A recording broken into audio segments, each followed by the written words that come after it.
Profit lever number three, if you're tracking with us in our Therapy Flow Profit Lever series, is clinical retention.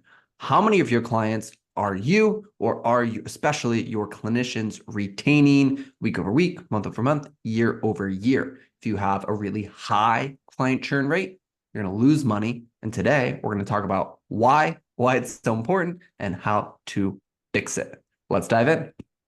Retention is a tricky topic to touch on in the clinical space.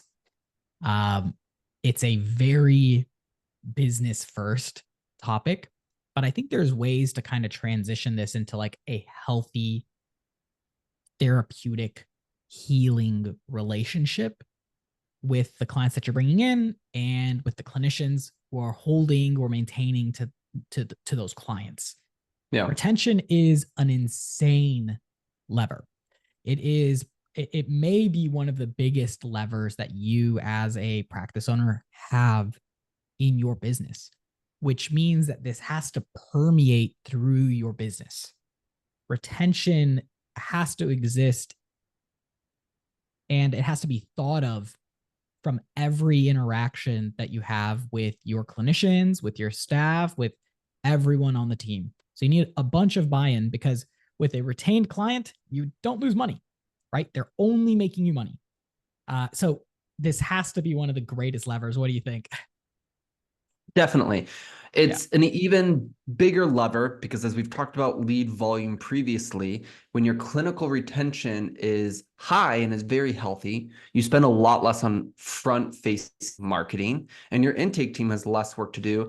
And a really big secret is that your clinicians will be happier. They'll be happier because they'll do less paperwork. They'll be happier because they're doing less intakes and discharges. They're probably going to work with clients that they want to work with for longer, if that's the case that's happening. And the big downstream effect is then you're not only retain clients longer because your clinicians are happy and they're retaining clients and like that feedback loop, but you'll retain clinicians longer because they'll be happier in their role at your organization, and they'll get paid more as a result because their case will stay however full they need and want them to stay for their paycheck purposes. So when we're talking about retention, there's a few places that maybe we should consider looking.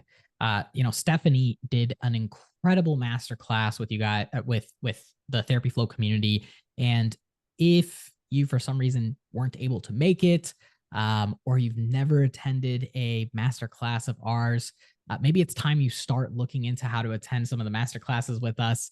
This one was just incredible. So she talked about different ways to improve retention without all the downside of talking about retention with your staff. Okay. So a couple places to look for improving retention is going to be one, start with it in the hiring process. So when you first are hiring a clinician, there's ways that you can kind of approach the conversation so that you understand, will this clinician serve the needs of their clients, but also serve the needs of the business? Are they great at creating community? How do they interact with others, like in teams or other community or group elements? Are they comfortable and consistent with creating long-term relationships with people? And do they foster those relationships? And so starting Yeah. inside of the onboarding process, in the hiring process is one of the low-hanging fruits that you can do just as a good service for your practice, while you're getting someone in. Yeah. So, I mean, if they are good at building and maintaining relationships in their life, and they have not just a proven history of that in previous roles as a therapist, but just you can glean that from the way that they spend the time, the way that they interact. It's going to be a better relationally driven, high performing therapist within the practice. It then goes into the intake process. If your intake team has really clear process and policies, and they enjoy sharing with a high degree of confidence the quality of your clinicians, that intake team is really setting up each one of your therapists with success before that client ever shows up to session one. So much of this battle is won by what that person thinks, perceives, and cares about that clinician before they even show up to session one to start that relationship on the right foot. And your intake team carries the full weight of that essentially, minus maybe the therapist's bio and headshot on the website, which only goes so far. And so that's all about your scripting. That's all about how well have you trained your intake team to answer questions and go through policies and procedures. And most importantly, do your intake team members have a genuine knowledge of the clinicians on your team? And have they spent enough time with them in person or virtually, even it can happen, no matter the scenario, that they actually have positive, personally attributed things to say. So it's not just, yeah, I know Sally's on our team, never really met her. They say she's great at fill in the blank, couples counseling or religious trauma. But if that intake person actually interacts with your team, has good conversations, enjoys the therapist that they work with, you're going to share way more confidently and positively about the other people around you that you actually like and have spent time with. And that's huge. Yeah. Yeah, I think one of the ways that you can get your intake team specifically, so like your admins, your intake coordinators, specifically how to get them maybe steeped in this environment is when you're first bringing on an intake person, maybe for the first 2 months, introduce them to the practice by allowing them to attend group supervision. So the group supervision that you're already doing for your clinicians, whether it's associates or fully licensed clinicians, have them attend and have them learn about how the clinician performs with their clients. Yeah. See, like, let them understand how the clinician talks about how they overcome adversity with their clients, or how they move the client through the therapeutic process. That's going to help them get a much deeper, much more confident answer for the clients when they are on the phone for the very, very first time. And so, talking about showing up to group supervision, I think the big third huge nugget Stephanie dropped today was actually having great buy-in on group supervision for your whole practice. So this means that the fully licensed clinicians are showing up.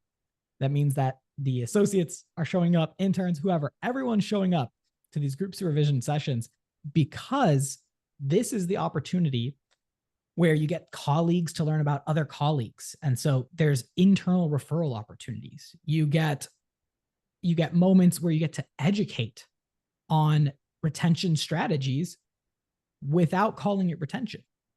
These are ways where we can talk through talk tracks or address issues in a macro scape, where we get to see which clinicians are working well, which clinicians aren't working well, and how do we get the best clinicians to rub shoulders and rub off a little bit maybe on some of the clinicians that aren't performing so well. Definitely. To kind of double click on that, you have to find and create an environment that drives the culture and the output that you want. And as the practice owner, you have to set yourself and your team, if you're large enough to have supervisors underneath you that are managing your clinicians, for opportunities to address all of this outside of when it is a emergency or an at-risk association. And so what that means is preventative care, right, in this situation looks like hiring correctly, training your intake team, having tons of group supervision in place that all your therapists show up to on a weekly basis, and investing in all of those pillars, because that will prevent the lion's share, the 90% of retention issues that would have happened if you didn't have all of those underlying pieces. That's your support structure. And then we get to that last 10% of it is great. We have individual clinicians underperforming, which is guaranteed to happen. How do we track this? How do we address this? And how do we confront this issue when there's a very standout specific therapist on our team that we need to really improve retention if we want them to continue to be on our team? Yeah. We talked a little bit about maybe some of the strategies here about maybe getting ahead of retention, but I wanted to take 2 seconds to just talk through, how do you actually calculate retention?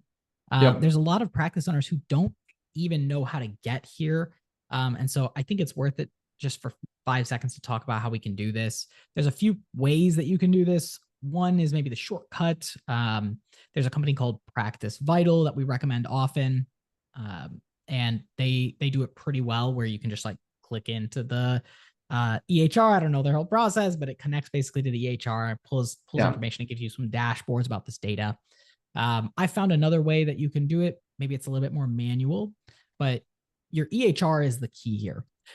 Your EHR holds all of the information, and then just it's all about manipulating that data. If you're not good at manipulating data, like I'm not, there are great softwares these days like ChatGPT, OpenAI's ChatGPT, or other artificial intelligence softwares that do a lot of data analysis on your Right. behalf. And so all you have to do is pull data from your EHR, turn the data anonymous. So turn everyone into unique IDs, maybe in your spreadsheet editor, and then just run, ask it some questions about the average or the median sessions that each clinician has with their clients to understand a better idea of what their retention looks like, how many sessions are their clients on average, or what's the median that they're seeing.